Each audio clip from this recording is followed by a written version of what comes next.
हमारी सभी YouTube family को बहुत बहुत जय जय श्री सीताराम। नवरात्रि की ढेर सारी शुभकामनाएं। जैसा कि आप सभी को मालूम है कि नवरात्रि का जो पर्व है सिर्फ उपवास करके अखंड दीपक को जलाने का नाम नहीं है।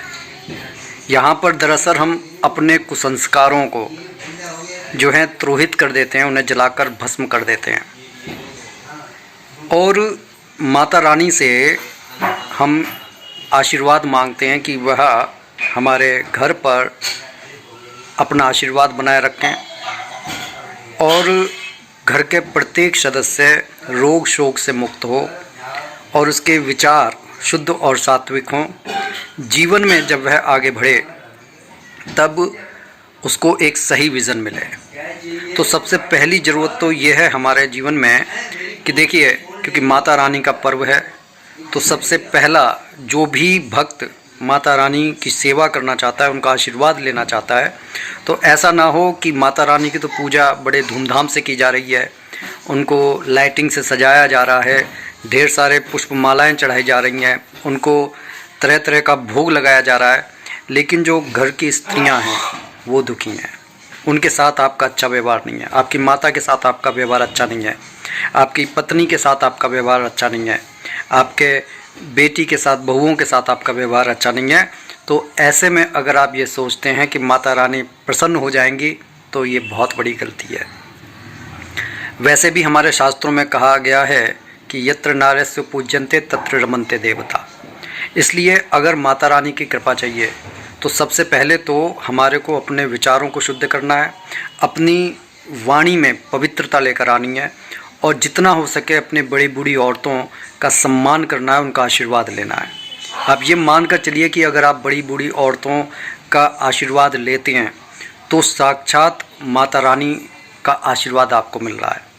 दूसरा, हमारे को ये समझना चाहिए कि माता रानी किसी न किसी रूप में हमारे को सुख दे रही हैं।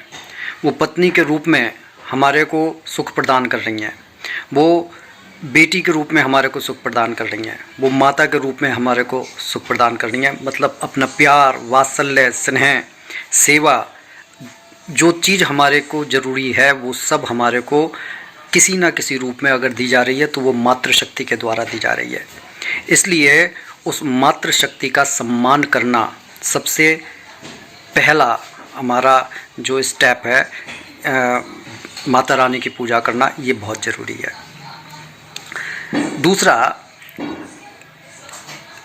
अगर आप इस नवरात्रि में पूजा नहीं कर पाते, जैसे कि आजकल की भाग दौड़ की जीवन है, उसमें आप इतना तो कर सकते हैं कि मैं आपको दो बातें बताऊंगा। सबसे पहली बात कि अगर आपको ऐसा लगता है कि आपके ऊपर कोई तंत्र बांधा है तो आप नीम के पत्तों से स्नान करें और स्नान करते समय आप इस मंत्र को जो है जपते रहें।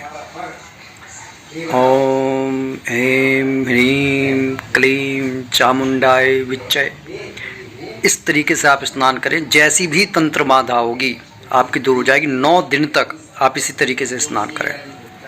दूसरा, घर में आप सुख चाहते हैं, समृद्धि चाहते हैं, लेकिन आपको ऐसा लगता है कि आपका दिमाग बंधा हुआ है, ठीक है, तो आप जैसी भी पूजा करते हैं, मैं ये नहीं कहूँगा कि पूजा बिल्कुल ना करें। देखिए, आप एक ज्योत जलाइए, आरती कर लीजिए, और आरती आपको कम से कम 5 आरतियाँ तो आपको करनी चाहिए, जिनमें एक आरती गणेश भगवान की आप करें, एक जगत के पालनहार श्री हरि विष्णु जी की करें, जगदीश जी, एक जो है भोले बाबा की आरती ज़रूर करें, एक हनुमान बाबा जी की आरती करें और एक आरती माँ अम्बे की कर लें। ये 5 आरतियाँ आप अवश्य करें। इसके बाद में अगर आपको ऐसा लगता है कि भी दिमाग हमारा बंधा हुआ है, कहीं मन नहीं लग रहा है, घर में आते ही मतलब भारीपन महसूस होता है, हमारे घर के सारे सदस्य अच्छे हैं लेकिन मतलब एक चिड़चिड़ापन फिर भी बना रहता है, तो आपको ये करना है कि जब रात्रि में जब आप सोएं तो सोने से पहले एक मिष्ठान माता रानी के पास में रखें। ये कार्य देखिए कम से कम शुद्धता और पवित्रता के साथ आपको करना होगा। सुबह जब आपने स्नान ध्यान कर लिया कोई दिक्कत नहीं है, लेकिन रात में जब आप ये कार्य करें तो अपने हाथ मुंह धोकर तब ये कार्य आप करें। एक मीठा मिष्ठान, चाहे वो कुछ भी हो सकता है, बालूशाही हो सकती है, बर्फ़ी हो सकती है, रसगुल्ला हो सकता है, कुछ भी हो सकता है, कोई मीठा चीज़ आप माता रानी के पास रखें और एक पान का पत्ता आप लें। उस पान के पत्ते पर आप एक उंगली में थोड़ा सा सरसों का तेल लें, जो चिकनी तरफ होती है उस तरफ आप उसको पूरे में जो सरसों का तेल है उसे लगा दें और उसे अपने सोने के जब जहाँ पर आप सोते हैं वहाँ सिरहाने पर रख लें। नीचे नहीं रखना है, सिरहाने पर रख लें, कहीं टेबल पर आराम से उसे रख लें। सुबह उठने के बाद में आपको करना क्या है, वो जो आपका जो मिठाई है उसको उस पत्ते के ऊपर रखकर आप किसी पीपल के पेड़ के नज़दीक रख कर आइए और यही प्रार्थना कीजिए कि माता रानी आप मेरे घर की सारी नेगेटिविटी को दूर करके घर को सुख समृद्धि और सौभाग्य से भर दें।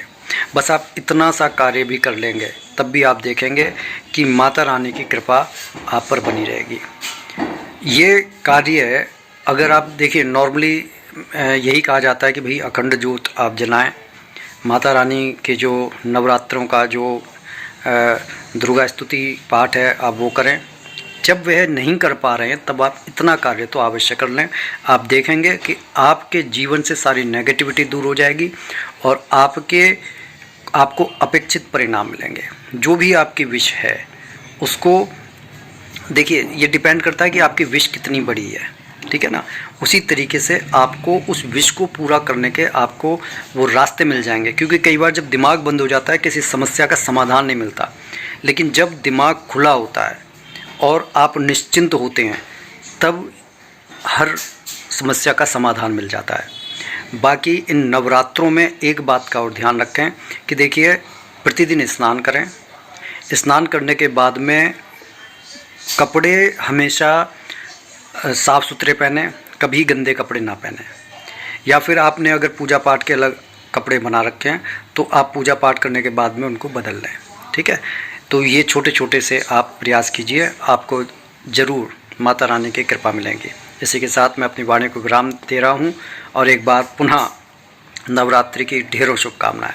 बोलिए जय जय श्री सीताराम।